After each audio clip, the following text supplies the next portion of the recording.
প্রথমেই একটি কাপড়কে আমি 4টা ভাঁজ করে নিয়েছি আর এটা সাইডে আমি মাপ নিয়েছি 8 ইঞ্চি আর লম্বায় আমি নিয়েছি 8 ইঞ্চি। এখন আমি এটার কাঁধের মাপ নিব, তো আমি কাঁধের মাপ নিচ্ছি 4.5 আর আর্ম হোলের দিকে আমি নামবো 5 ইঞ্চি। আপনার শোল্ডার মাপ যা হবে তার থেকে হাফ ইঞ্চি বাড়িয়ে নেবেন। এই সাইডেও আমি 4.5 নিয়ে নিব আর স্কেল দিয়ে টানগুলো দিয়ে দিব।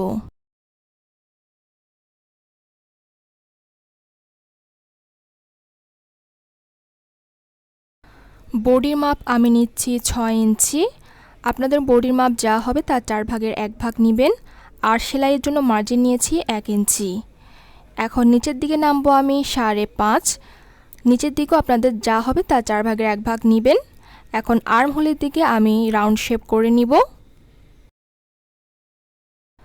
গলায় চড়ার মাপ আমি নিয়েছি 2 ইঞ্চি আর সামনে এবং পেছনে গলার লম্বার মাপ আমি নিয়েছি 3 ইঞ্চি।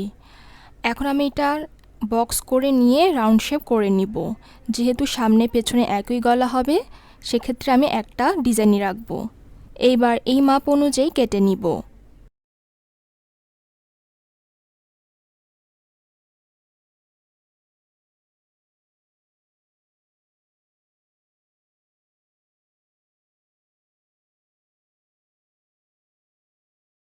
হয়ে গেছে।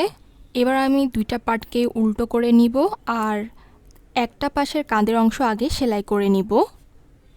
তো একটা পার্ট আমি এভাবে সেলাই করে নিয়েছি। এবার আমি উল্টো পাশে একটা কাপড় নিয়ে নিব। তো এটা চড়ার মাপ আমি 2.5 নিয়েছি আর নিচের দিকে আমি কিন্তু চিকন করে একটা সেলাই করে নিয়েছি। এবার আমি পুরো কাপড়টাই এভাবে চিকন করে করে কুচি করে সেলাই করে নিব। যেহেতু আমি এখানে বর্ডার লাগাবো না, এই কাপড়টাকে আমি সেলাই করে নিব। তো আমার যখন সেলাই হয়ে যাবে এবার আমি করব কি এটাকে উল্টিয়ে নিব। তার আগে আমি কাঁধের বাকি অংশটাও সেলাই করে নিব। আপনারা চাইলে এটা পরেও সেলাই করতে পারেন।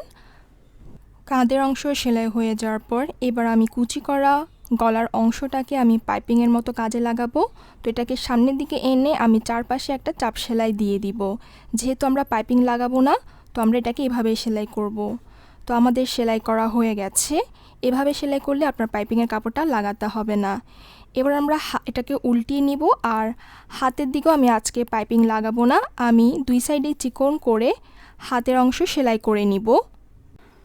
সেলাই হয়ে যাওয়ার পর এখন এটাকে আবার উল্টিয়ে নিব। তো সমান পার্টের উপরে আমি বেল্টের জন্য দুটা কাপড় আগে সেলাই করে নিয়েছি। এটাকে আমি প্রথমে সেলাই করে নিব, তারপর উপরের অংশটা নিয়ে চারপাশে আবার সেলাই করে নিব বডির মাপ অনুযায়ী। সাইডের অংশ সেলাই করা হয়ে গেছে। এবার আমরা নিচের দিকে কাপড় লাগাবো। তো নিচের দিকে আমরা দুইটা পার্ট লাগাবো। তো প্রথম হচ্ছে চিকন একটা পার্ট। তো প্রথমে এটাকে আমরা দুইটা ভাঁজ করে নিয়েছি আর দুই ভাঁজে এটার লম্বায় আছে আমাদের 22 ইঞ্চি আর সাইডে হচ্ছে 4.5। তো এখানে কাপড়টা কম আছে তাই আমাদের কুচিটাও কম পড়বে। প্রথমে এটাকে আমরা এভাবে করে সেলাই করে নিব। আরেকটা পার্ট লাগাবো, তো এটা হবে আমাদের এটার চাইতে বড়। তো এটা আমরা দুইটা ভাঁজ করে নিব আর দুই ভাঁজে আছে এখানে 30 ইঞ্চি আর লম্বার দিকে আছে 8 ইঞ্চি। আর এটাকেও এখন আমরা নিচের দিকে চিকন করে সেলাই করে নিব। আমাদের এখানে দুইটাতেই কুচিটা কম পড়বে কারণ কাপড়টা একটু কম আছে। আপনারা চাইলে কাপড়টা একটু বেশি করে নিতে পারেন। আর নিচের দিকেও আমরা চিকন করে সেলাই করে নিব। তো ফুল ফ্রকটা সেলাই করা হয়ে গেছে। আমি নিচের দিকে দুইটা পার্ট লাগিয়েছি, আপনারা চাইলে কিন্তু 3টা পার্টও লাগাতে পারেন। এখন আমি ফ্রকের লম্বার মাপটা দেখিয়ে দিচ্ছি। তো লম্বা এটার মাপ হয়েছে 18 ইঞ্চি। 2 থেকে 3 বছরের বেবির জন্য 18 থেকে 20 ইঞ্চি হলে পারফেক্ট হয়। তো আমার এখানে হয়েছে 18 আর সাইডে আমি ফিতা লাগিয়েছি, চাইলে কিন্তু এটা ফিটিংস করে নেওয়া যাবে। আর এখানে আমি কুচি করে বর্ডার লাগিয়ে নিয়েছি। আপনারা চাইলে কিন্তু এখানে একটা সাদা লেজও লাগাতে পারেন, তাহলে দেখতে আরও ভালো লাগবে।